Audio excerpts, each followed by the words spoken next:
नमस्कार दोस्तों। आज की वीडियो में हम देखेंगे राजस्थान जीके के 10 महत्वपूर्ण प्रश्न जो कि बहुत ही महत्वपूर्ण है तथा किसी न किसी एग्जाम में आने की संभावना बहुत ज्यादा है। जैसे सीईटी, पशु परिचर या कोई भी एग्जाम हो राजस्थान के, ये राजस्थान के जीके के प्रश्न किसी न किसी एग्जाम में आने की बहुत ज्यादा संभावना है। तो चलो शुरू करते हैं। पहला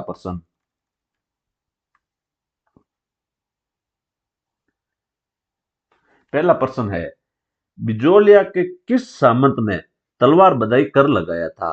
तो दोस्तों ये प्रश्न है बिजोलिया के किसान आंदोलन से संबंधित। तो देखते हैं पहले बिजोलिया का किसान आंदोलन। तो दोस्तों बिजोलिया के किसान आंदोलन का समय रहा था 1897 से 1941 तक, और इसमें महत्वपूर्ण 4 सामंत हुए थे। तो चारों सामंतों को एक बार हम देखते हैं। तो सबसे पहले गोविंद सिंह। गोविंद सिंह 1994 तक नहीं 1894 तक सामंत थे, और 1894 में गोविंद सिंह की मृत्यु हो गई थी। यह ज्यादा कोई इंपॉर्टेंट नहीं है। अब इनके बाद सामंत बनते हैं कृष्ण सिंह या किशन सिंह। तो दोस्तों किशन सिंह सामंत बनते हैं 1894 में, और इन्हीं के शासनकाल में 1897 में बिजोलिया किसान आंदोलन प्रारंभ होता है। तो दोस्तों कई बार आपको पूछ ले कि किस सामंत के शासनकाल में बिजोलिया का किसान आंदोलन प्रारंभ हुआ, तो कौन सा शासन उस समय कौन था? कृष्ण सिंह। और कृष्ण सिंह ने 1903 में एक कर लगाया था, उसे कहा जाता है चौरी कर। चौरी कर। जब भी कोई किसान अपनी कन्या का विवाह करता, यानी कि कन्या का विवाह करता या किसी लड़की का विवाह करता, तो उसे सामंत को कर देना पड़ता था, और ये कितना था? 5 रुपए। और इनकी मृत्यु हो गई थी 1906 में। और 1906 में एक सामंत बनते हैं, नए सामंत, उनका नाम था पृथ्वी सिंह। पृथ्वी सिंह बनते हैं 1906 में, और इन्होंने बनते ही 1906 में एक कर लगाया था। 1906 में तलवार बधाई कर।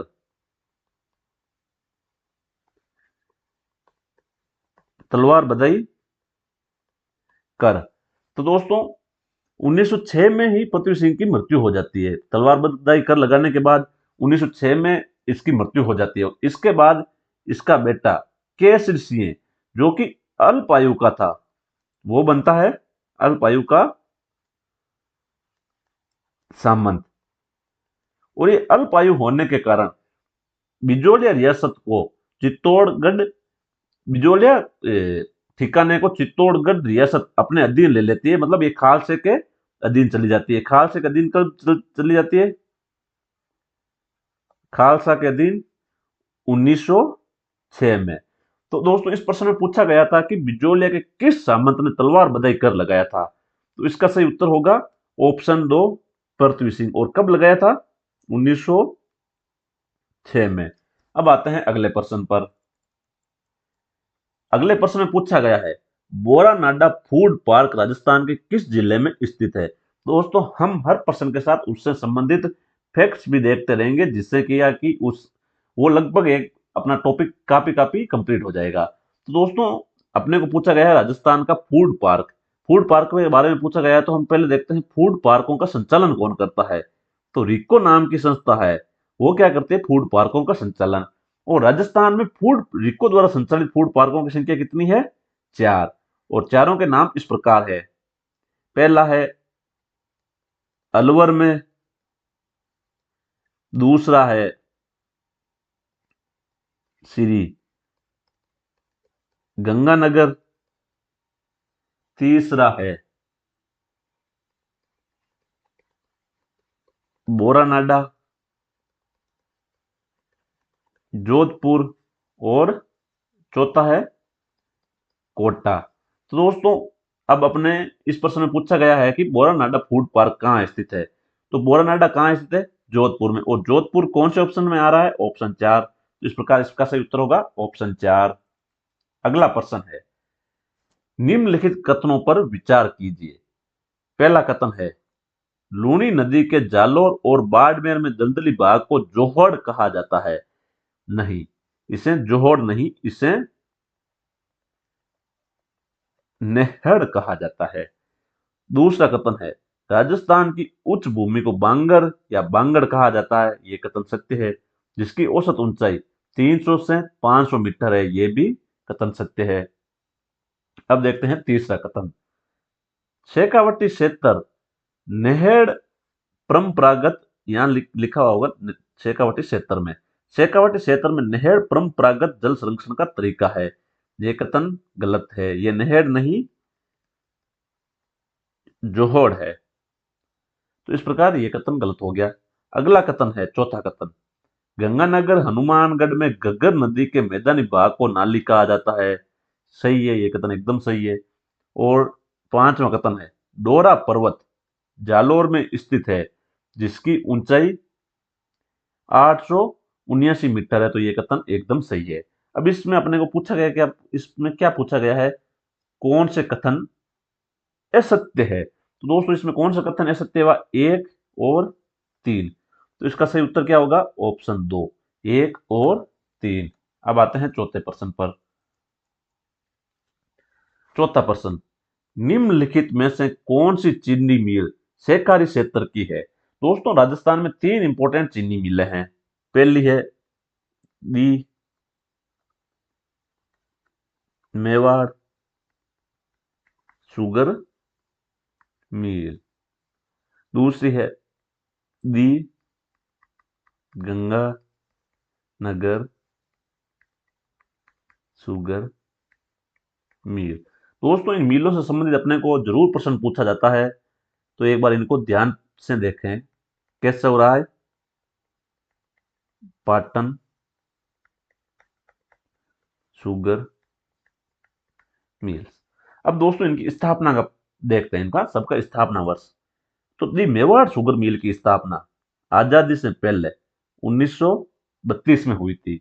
तो इस प्रकार राजस्थान की पहली शुगर मिल कौन सी हो गई, अगर अपने को यह भी पूछ रहे प्रश्न में, तो पहली कौन सी होगी, दी मेवाड़ शुगर मिल। अब दूसरी शुगर मिल है, इसकी स्थापना 1935 में, जो कि दी गंगानगर शुगर मिल है। और तीसरी इसकी स्थापना 1965 में हुई। और ये कहां कहां पर है ये भी देख लेते हैं। तो जो मेवाड़ शुगर मिल है, ये है भूपाल सागर,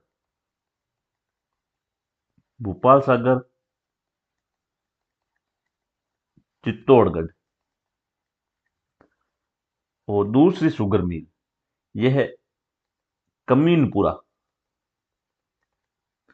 कमीनपुरा, कमीनपुरा कहाँ है, गंगानगर में। और तीसरी है केशव राय पाटन, केशव राय पाटन ये कौन से जिले में है, बूंदी में। अब दोस्तों इनका देखते हैं क्षेत्र। तो दोस्तों पहले शुगर मिल सीधी नहीं दी मेवाड़ शुगर मिल, ये निजी क्षेत्र की है, यानी कि ये प्राइवेट क्षेत्र की है या और दूसरी है दी गंगानगर शुगर मिल, ये कौन से क्षेत्र की है, सार्वजनिक। अगर आपको ऑप्शन 3 ऑप्शन दे दे और पूछ ले निजी कौन सी, तो निजी ये होगी। और तीसरी है ये कौन से क्षेत्र की है, सहकारी। तो दोस्तों अपने को पूछा गया इस प्रश्न में कि निम्नलिखित में से कौन सी चीनी मिल सहकारी क्षेत्र की है। इस प्रकार इस प्रश्न का सही उत्तर होगा option 3, Keshavrai Patan sugar mill Bundi. अब आते हैं पांचवें प्रश्न पर। पांचवा प्रश्न है राजस्थान की विधानसभा में वर्तमान नेता प्रतिपक्ष कौन है।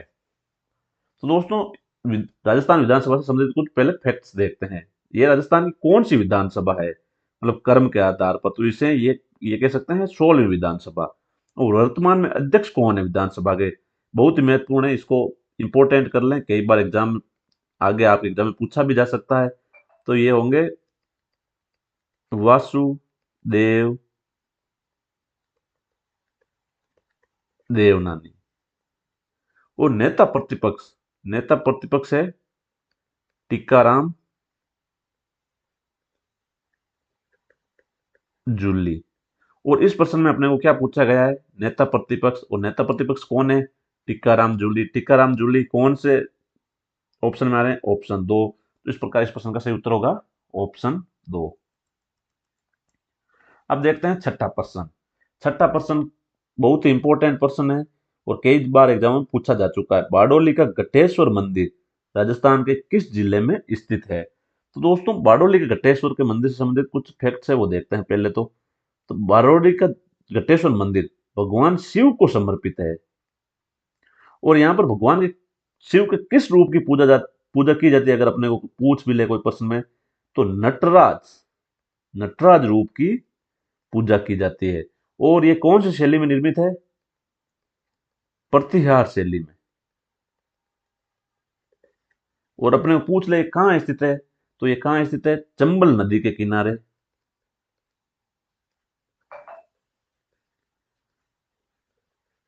चंबल नदी के किनारे राउत भाटा के पास।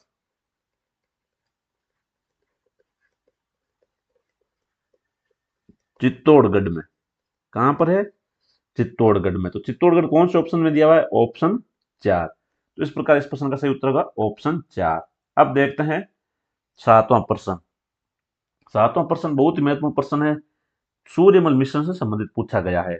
तो ये किस साल इसके इनसे देखो, इस प्रश्न में पूछा गया सूर्यमल निम्न में से किस रियासत के दरबारी कवि थे? तो दोस्तों सबसे पहले सूर्यमल मिश्रण के बारे में संबंधित कुछ फैक्ट्स देखते हैं। तो ये किसके दरबारी थे? तो ये राम सिंह हाड़ा,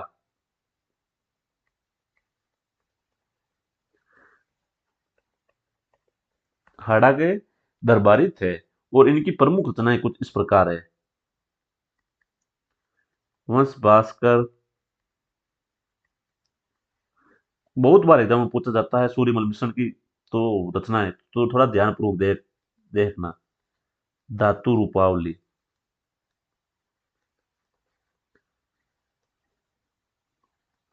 राम रंजत या कहीं पर रंजाट भी लिखा हुआ मिलता है। छंदमयूख,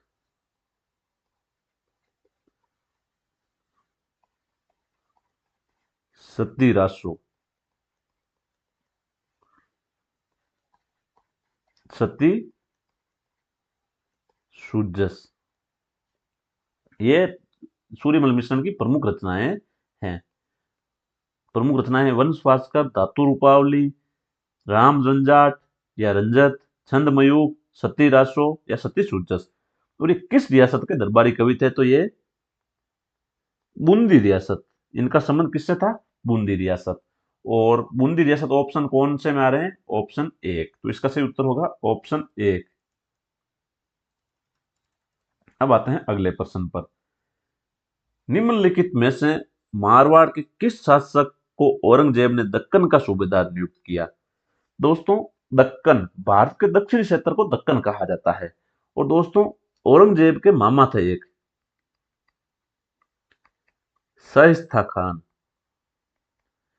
पहले वो दक्कन के क्या थे? सूबेदार। और पुणे के किला में वो डेरा डाले हुए थे, पुणे के किला में डेरा। तो दोस्तों वहां पर पुणे के किला में जब डेरा डाला हुआ था तो शिवाजी महाराज उस पर आक्रमण करते हैं।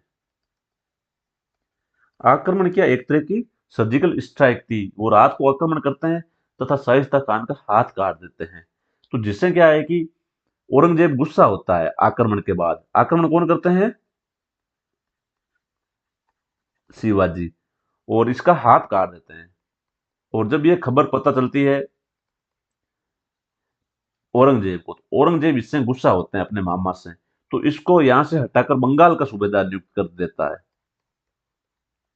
और दक्कन में सूबेदार नियुक्त करता है महाराज जसवंत सिंह को। और महाराज जसवंत सिंह कहाँ के शासक थे?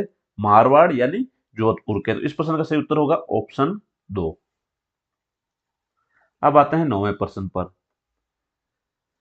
इसमें पूछा गया है कि कोटा के किस शासक की धर्मत के युद्ध में मृत्यु हुई थी?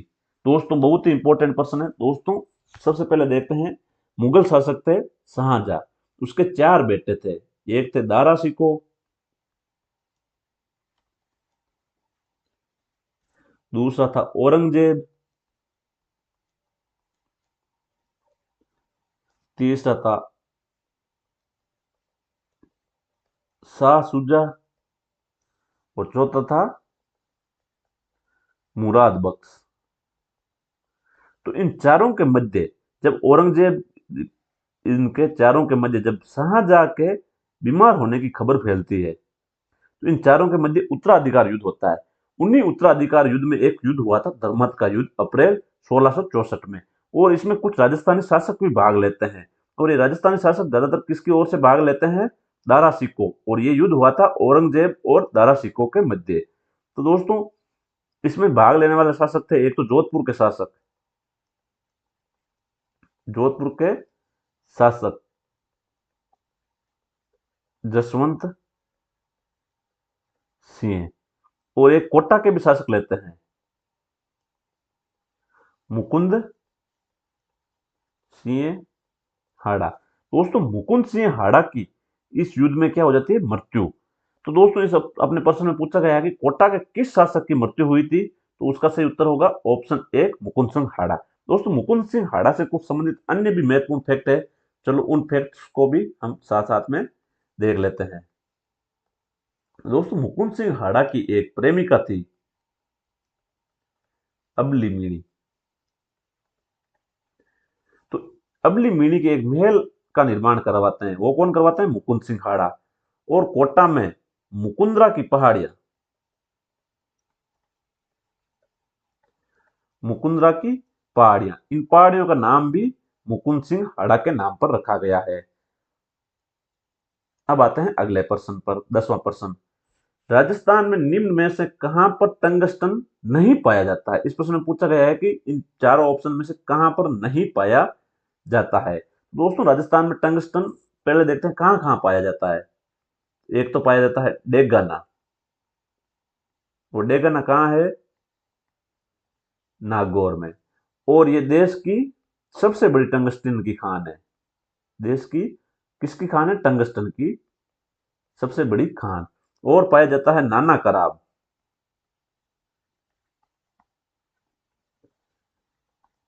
पाली में। और पाया जाता है रेवदर,